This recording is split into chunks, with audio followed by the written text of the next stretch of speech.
Machiegni weche manyien makagi kacha nyinga Milton Ochieng.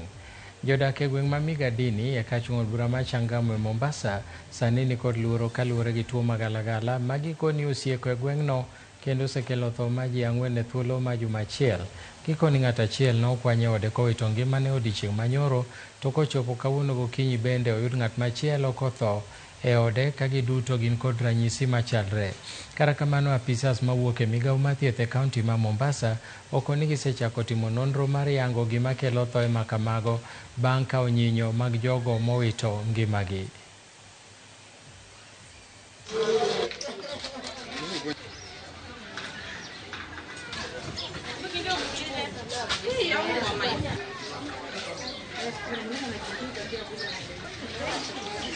Tuo moro donjonwa kae magalagala ma ok wang'eyo, osenego ji 4, ji 8 nyocha otho ka ok wang'eyo ni en tuo mane.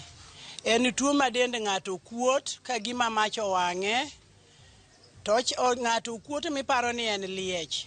Koro wakwayo sirikal man malo, gavana wa kod mbunge wa Omar Mwinyi ni gikonywa. Jok manyotho nyoro kineno dhano to dhano chalo gi liech. Dhano nyo kuot miparo no wang'e gi pi. To motho kawuono bendo kuota kamano, koro kwang'e ni en tuo mane. Okwane ka hali mantie kae ber nikech luoro osedonjonwa ma kata na wuon aseluor. Nikech kaka wan gi nyithindo koro ok wang'e ni next bro bedo ng'awa. Koro wakwayo ni mondo konywa gi dakteche mondo obi opimwa kae mondo ng'i tang'o monego ji e kor gweng' ma wantie kae niendi. Tuna sikitiko kubwa sana katika mtaa wetu. Tumepatwa na janga la ghafla. Hivi tumewachwa na watu 4 na kulingana vifo vya watu vielewe ni vifo vya aina gani. Maana watu wanafura, wana malengelenge kama wamechomeka. Hasa hapo tunashindwa kuelewa.